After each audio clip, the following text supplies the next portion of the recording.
everyone, and welcome to another episode of Ellie.Talks, the podcast, your fresh perspective on the world of sustainable textiles and fashion. My name is Julie Lietaer. I'm the founder of Ariadne Innovation, mother of Ellie, and your host for today. We're fully recharged after a nice summer holiday and back to connect, inform, and inspire you in the world of sustainable textiles. For Ellie podcast, I already had the pleasure to interview about 12 change makers in the world of sustainable textiles, and our guest of today is no other. I'm very pleased to welcome Mr. Wouter De Broeck, who is who will give us a deep dive into the world of sustainable workwear and technical textiles.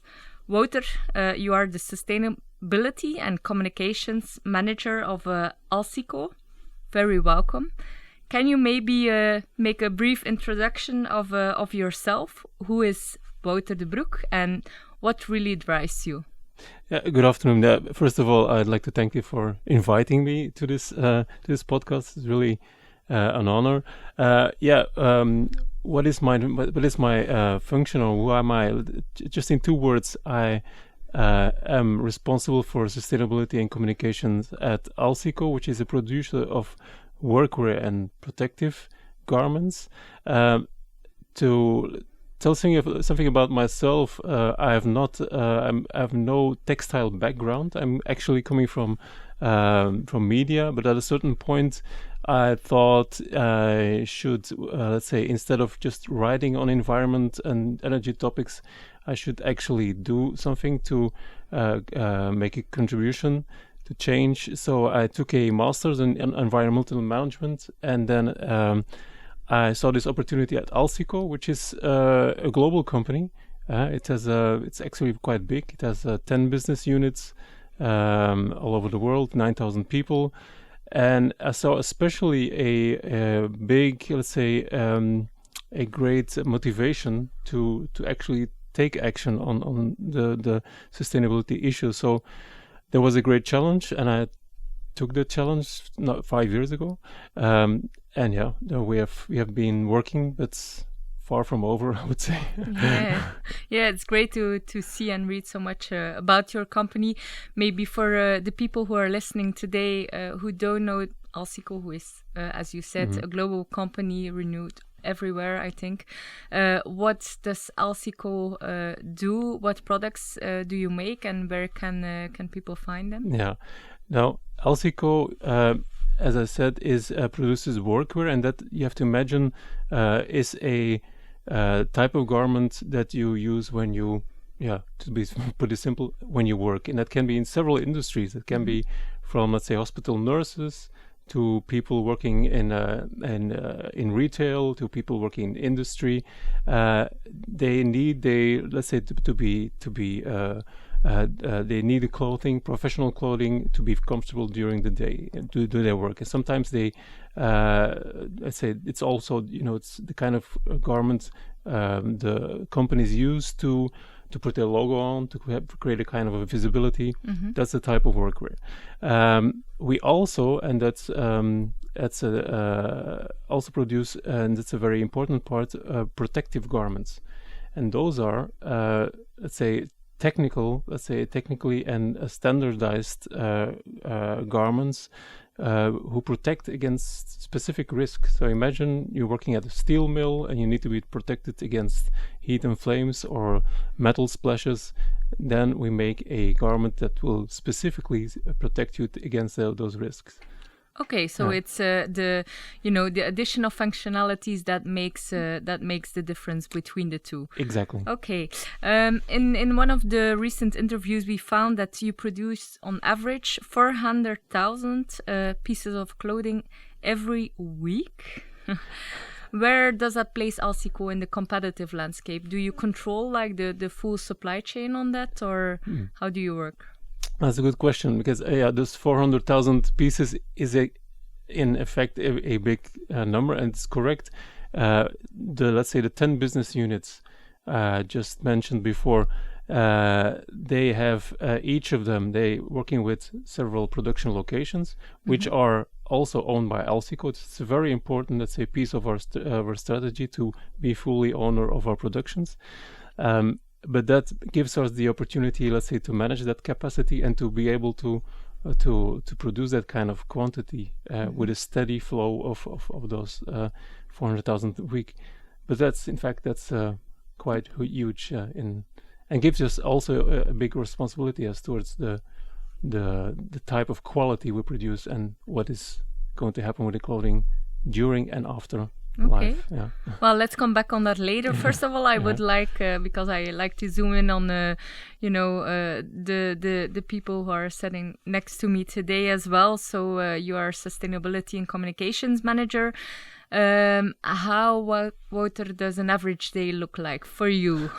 If you can describe that a little bit to our listeners. Yeah, maybe it's cliche, but no day looks exactly the same as the other. So it's a variety of tasks. I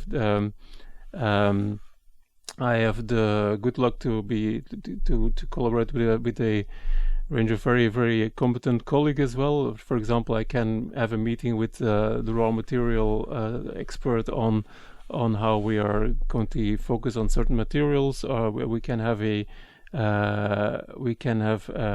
meetings with the production locations on monitoring certain aspects of working conditions, for example. Where I'd say it's very, very, very, very different. There is also, like I'm here today, there's also a part of, let's say, external representation in my function. I can go to an expo or a fair and talk about Elsico. That's what I do also. But let's say the bulk of the work is actually on the substance, working on certificates, working on concrete projects, and that's also what's the most gratifying. Okay, so I'm triggering now your interest in I think sustainability, and the topic of today is circularity in the workwear and protective industry. So let us zoom into that topic. What does circular economy, circularity mean for you? Because it's a very complex. What is your definition for circular economy? I agree completely on that. It's circularity and circular economy has been used over the past years now, and let's say the problem with it is that it has been given several significations. I think that when it comes to textiles, we are no different when it comes let's say on the general aspect of circularity. That means we have to be fully conscious of the materials we use, and we need to use them for, let's say, in the longest, or let's say giving them the highest possible value in the longest possible time. So that means focus on quality and a long use phase. That is absolutely number one. And then let's say cascade down the other cycles and there exist. If it's coming back for one other reason, can we repair it? Can we let's say remake it in some way? Is there another way to put it again as a clothing into the value chain, or shall we go, let's say, on the lower cycles, and then we have to talk about things like recycling at the end, and that will be also the most complicated part. Well, I remember from the previous podcast by Jolien Rudolph from Herwin. She also talked about this kind of pyramid system: reduce, reuse, recycle. I recognize that in your story as well. As far as I know, there's quite some challenges with the use of chemicals and special raw materials in I think mainly the protective industry, but it's a sector that has already taken a lot of steps. We already talked about circular textile days, where a lot of the workwear producers were present. And as well on our digital platform, Ellie.Connect, we see a lot of challenges related to the workwear industry. So I think this industry is indeed pioneering as well. But can you maybe explain why workwear protective clothing is such a challenging product for recyclability when we talk, or for circular economy? Yeah. You already mentioned it. It's all in the type of materials you use. So we have to be very strict on the selection process of the materials you use. That means you have to design for the longest possible use, and you have to design for to design out harmful substances or chemicals.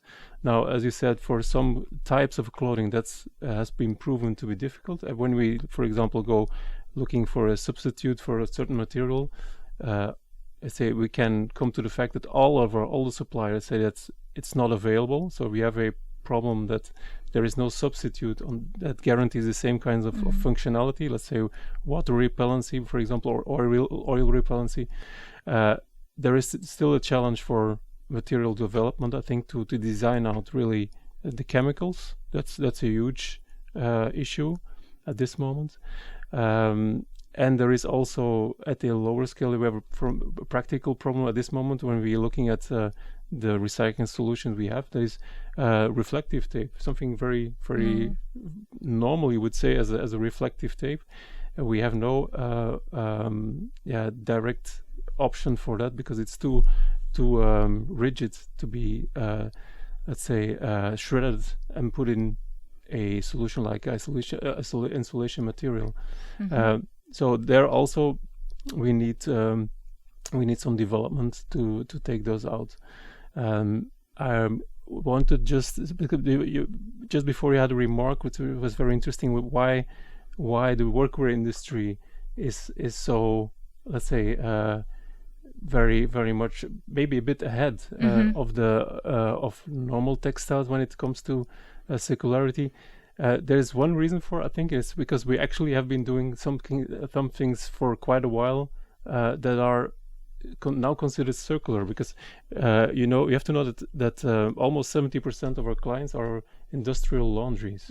So we're working in an environment which already has this demand of quality, of longer use, even repairability. So those are things we are doing for decades already. So things that are discussed and now seen like something new are not so new for the workwear industry, actually.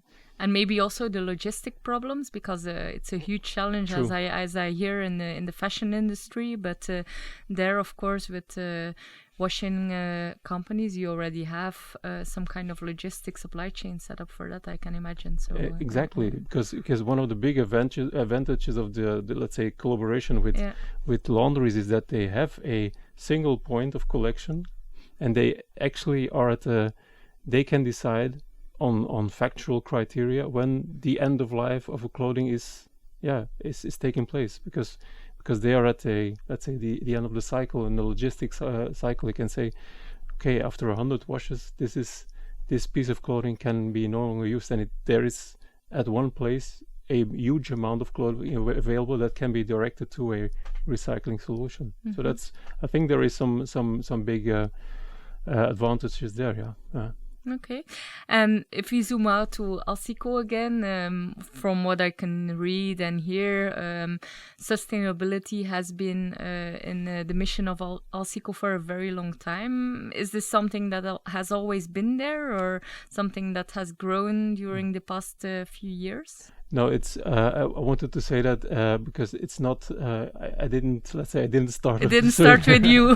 No, you didn't. No, that's too much. It's too big an honor. Actually, when I think very important to understand that, let's say the push towards sustainability is this understanding that this is Elsico is a family company. It is a company that was founded, I think, 1934. Now we have the fourth generation. The fourth generation is actually managing the company, and they have a huge understanding and also consciousness of the importance of a topic like sustainability, because they saw and they see what is needed to take a company to the next generation. They are thinking about the next generation. So this thinking, which is maybe typically for a family company, is certainly one of the reasons that Alsico is specifically let's say engaged or to push sustainability on each other and make a strategic priority of it. Yeah, I can very much relate to that personally, but as well, I think in one of our first podcasts, Aurélie Maas from Mattress Sticking also, talked about family businesses, which you can find still on our platform, Ellie.Connect.com, of course. Let's talk about, the measurements of or the impact of sustainability. If I read correctly, 2017, you did a CO2 calculation of the impact of your company. Was that really used, or is that still today really used to decide on product development or actions that are happening now today? Did you use it as a basis? Yeah, totally. It's let's say the measuring of the CO2 footprint in 2017. It's like a milestone, I think, for the way we treat sustainability. Before, we had the strategic storage, but then from the moment on you start measuring, you get the insights. And one of the most important insights we had is that the bulk of emissions is coming from scope 3 or raw materials. That means that if we want to change something, if we want to reduce factually our emissions, we have to push to that change in raw materials. And what is the reason, or what was the reason for let's say the high amount of emissions in raw materials? Is because the high of use of virgin polyester, for example, which is a fossil fuel based raw material. And as you said, we use that insight for development, and we are now at the stage where we can, a bit proud, I think, show a new material which has a proven, I think it's 2/3 less emissions overall from cradle to gate than a classical polyester cotton. And we are trying, or we're really, let's say, aiming at a kind of a replacement of traditional polyester cotton, because it's maybe an anecdote, but Alsico was the company who introduced the polyester cotton blend in Europe in the late 60s. Really? I did not know that. And then later it's created a cotton rich blend, which is also had a lot of success, the Alsico. But now we want to do the same. Let's say in this third phase, we want to be as innovative again, and let's say push this new fabric, which is also a stretch fabric, which is very comfortable without elastan, which is already thought of. Let's say elastan is causing some kind of problems with recycling. We managed to develop a fabric that is giving stretch comfort without elastan. So all these elements, let's say, building on the same quality, the comfort, and especially the reduction in CO2 emissions, made that we have actually today a substitute, which is we believe in. Okay. Yeah. And was the result of the calculation a surprise for you, or did you already suspect that, the raw material, because sometimes people tell, depending on where you produce, the emissions from transport might make a lot of difference, but if I understand your case, it's the raw material impact which is the biggest one. Yeah, from our experience, it's really the kind of material you use, and if it's fossil based, it will ruin your emissions always. If you replace simply your virgin polyester by recycled polyester, you will cut emissions by half. That's so it's really there we have to find let's say the gains. But there is still, let's say, an aspect of transport, and I think one of the major goals as well, we have to look for. It doesn't end with raw materials. We also have to look at clean energy throughout the supply chain. Can we work together with freight transporters who have more clean ways of transporting? I think that's definitely a challenge we have to take as well. And if I remember correctly, you also are taking this circularity mission even one step further. Can you maybe, tell a little bit about your new sorting hubs? Okay, yeah, it's a great little project. It comes from the fact we noticed that our customers and when they have clothing that is really end of life, that means they have been over and over washed 100 times and they're really at the end of the use, so they have no destination, or let's say they have no way to put them in or recycle them in a useful way. So from this experience, we thought, okay, let's make it simple and easy for customers to bring back their clothing. So we put on our website in the navigation, we put a form which says recycling, and you can go there as a customer or no customer, and you can just fill in and schedule a collection moment. So you can the clothing will come to our sorting hub and will be sorted in, will be received and sorted into 6 major streams we have defined. Let's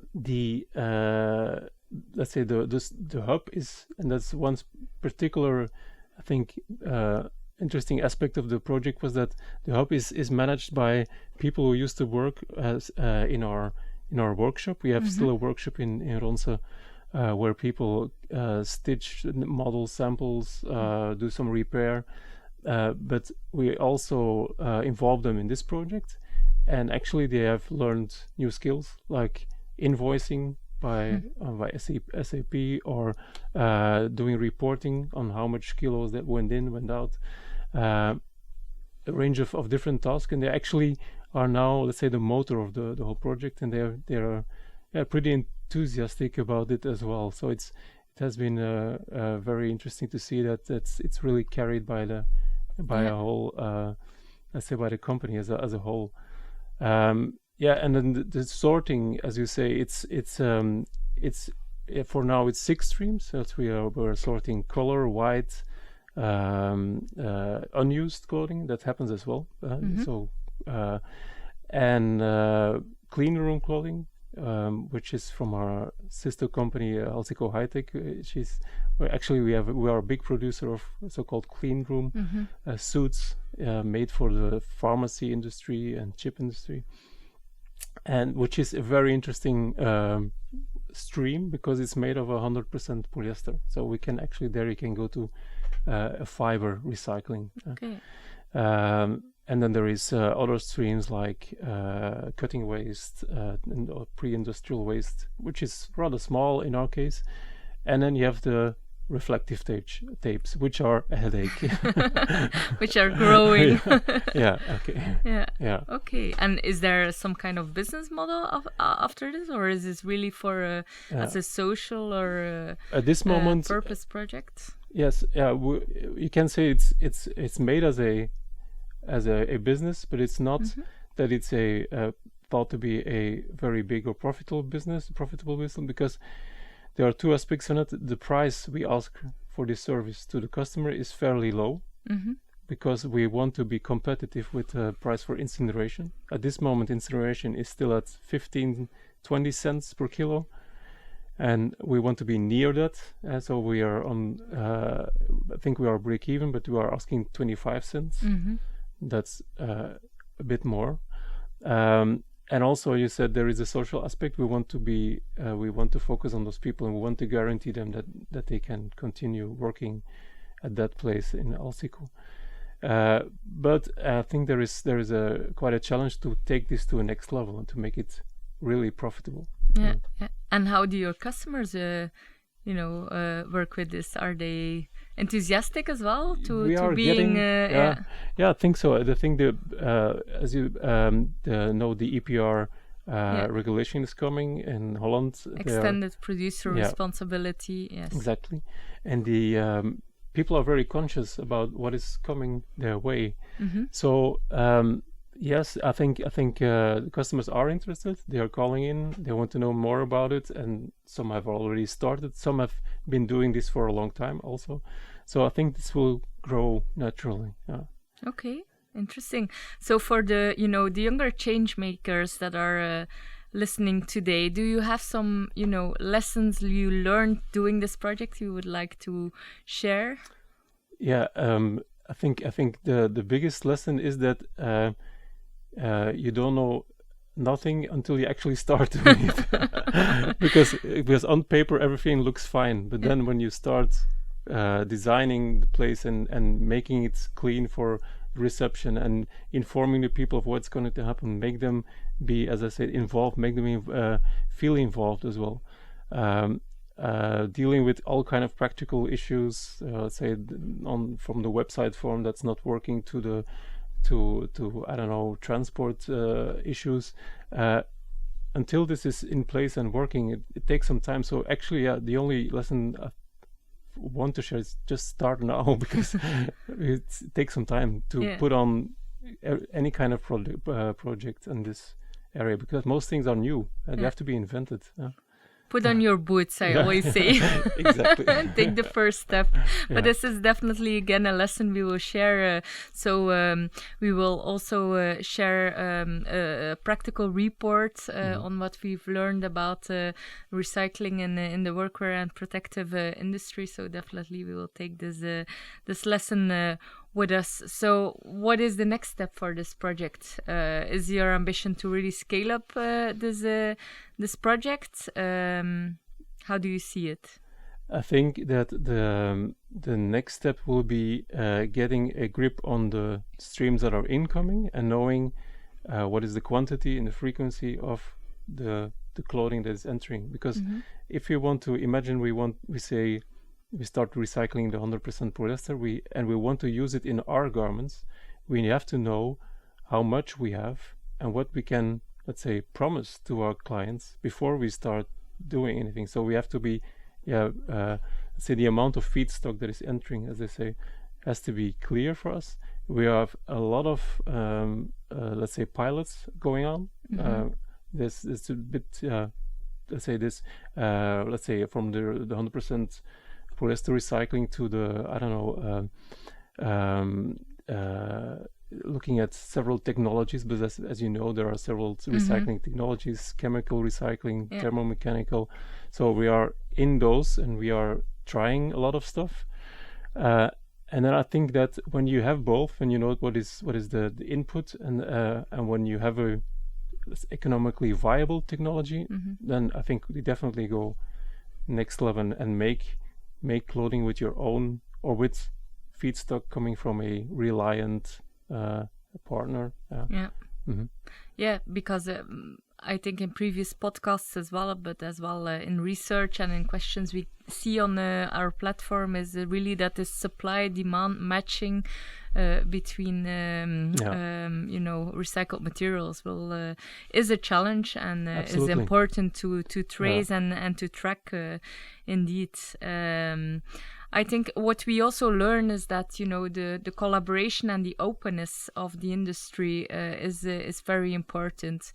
Do you feel a change, or have you been feeling a change over the past years in this aspect? Are people more willing to collaborate? I think the need to collaborate is say everybody agrees on, and I think that there have been some really interesting projects, and I think that what you are doing with Ellie is absolutely fantastic. So it's really a good idea to bring people together always.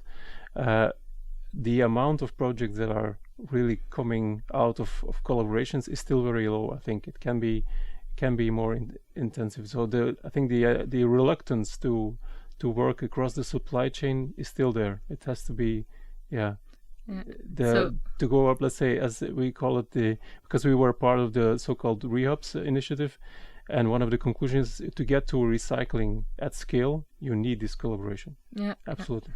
And the Rehubs Initiative is an initiative by European Commission, right? So it should really scale indeed the European level. I would advise everyone who is listening to join Ellie.Connect and start collaborating, because we totally agree on that as well. Maybe to come back to the previous comments about the Rehubs Initiative, can you maybe share something more about that project? Yeah, the Rehubs are actually, it's as you said, it's an European initiative. It was started by Euratex, which is the federation, and the idea was to bring major players across the supply chain, textile supply chain in Europe, to bring them together to work out, let's say, the knowledge, and to see what are the requirements to get this recycling fiber to fiber at scale, to make it possible. And that over the past year it was made possible thanks to, I think, we're 18 or 19 companies, and there was a big study was launched, the so-called technical economical study, which and there were some interesting conclusions, like let's say the best, let's say the highest capacity for fiber to fiber recycling from the waste streams we have now will be at 26% of all waste that is incoming. So it's only at a maximum a quarter of all textile that is end of life we can use for creating new fibers again, which is fairly low, if you say. And there will be, as you said before, there will be a huge gap in demand and supply, because if you see the commitments people are making for fiber to fiber recycling, there are a lot of more. There will be a lot of more demand than there will ever be possible supply. So that was definitely one of the interesting aspects of the Rehubs. For the future, the Rehubs is still is ongoing. That means the initiative will be search for new members. We'll try to grow, and we exactly we'll try to start all these collaboration projects, which is the aim. It exists. It will be a collaboration platform on the Ellie on a European scale. Yeah. But Ellie has a European ambition, so definitely we should reach out. Of course. No. Yeah. Okay. So talking or going back to Ellie, we have this community platform, collaboration platform. Do you have something you would like to share or reach out to the community members? Maybe something that you are looking for, or something you would like to share additionally to what you have shared already? Then I think it's the moment as well to share this message with our listeners. Great. No, I think that we are very open to suggestions when it comes to developing concrete projects with the waste streams we are getting in, or the end of life streams we are getting in our hub. So if there is any, let's say, company or researcher which has a very good idea what to do with, I don't know, with complex blends, or with reflective tape, or with other current problems, or even let's look at some other kind of workwear issues, like we spoke about it before, the fire resistant treatments or other kind of coatings. I think those are still open issues, and they need a lot of input from a lot of different players, I think. Yeah, so definitely we will take these complex waste streams up on the platform, and the reflective tape. I think that's an interesting one as well to challenge to the community. So please feel free to share that challenge. So I will ask the listeners who have some ideas to really join Ellie.Connect, for those who have not done that yet, and maybe share some ideas on that tape. We're almost at the end of our talk. What else can you share that we can expect from Alsico? What are your dreams and the company dreams for the future? You can be very ambitious. No, I think we have to be ambitious in the face of the challenge we we face as not only as Alsico, but one of the things I used to say is that there is no such thing as the sustainability of Alsico. When it's about sustainability of us all. At this moment, we are facing a real urgency. We're facing a climate crisis. We are facing biodiversity crisis. I think we are actually in need of companies, people, organizations who are really ambitious when it comes to set goals. I think Alsico has done so. Alsico Group also has done so by setting a goal to be net zero over by 2034, which is actually not so far away. It's really ambitious. We are aware of that, but we want to go there. It will imply a lot of reviewing of materials, of supply chains, but we want to, and we will try. Okay. And can you maybe end the podcast as well with one motivational message to our listeners, perhaps some young change makers who are at the beginning of their journey, something you want to share with them?